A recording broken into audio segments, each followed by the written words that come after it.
In fact, the official explanation with all of the injuries were consistent with a fall from a height. However, there were immediate concerns, even among those who initially supported the accident theory. Some injuries appeared more consistent with blunt force trauma than a single fall. There were also questions about the number of injuries, their distribution across her body as well, and whether they could all reasonably be explained by one singular fall. Lauren's mother, Sherry, when she saw her daughter's body, the injuries did not align with what she had been told. She also did not recognize the clothes that Lauren was discovered in. It was strange the way that some of the clothing was put on her. So her bra strap was twisted.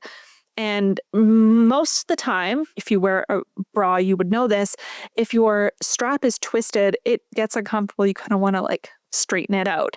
So it was weird that it was twisted on her on one side. And then also the clasps on the back.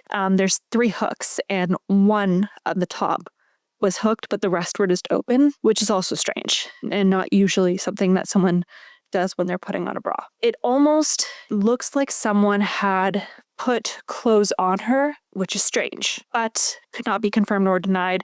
They also did not perform any kind of sexual assault tests on her because of the fact that it is said that she had a tampon in it. And because of that, they were like, okay, well, there can't be any kind of assault there, which is not true. Definitely should have performed a test of that sort. But again, I digress. That is not something they did. And that's kind of how they explained why they didn't run those tests. It is also worth noting with that even though she did have a tampon in, she was not on her period.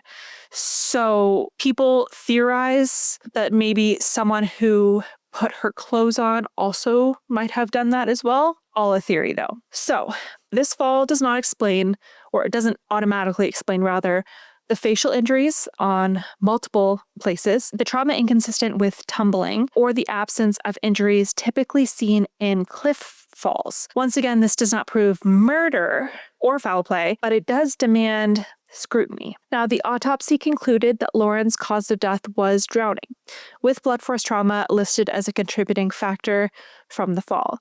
Her blood alcohol level was reported to be elevated, and this became a central pillar of the accidental death ruling.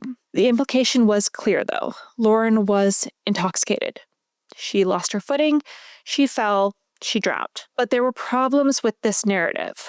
Lauren was found floating face down in the water. Typically, in accidental drownings following falls, bodies are often found near the fall site. Trauma patterns match the terrain as well, and timelines are easier to establish. As well, if she had drowned, she wouldn't be floating, rather. So it almost seems as if she died before she hit the water, whatever way she did hit that water. Now, in Lauren's case, no one witnessed the fall. No one heard a scream. No one woke up during the night, despite a lot of people sleeping nearby, rather, which raises another question. If Lauren fell from a cliff during the night, how did no one hear anything?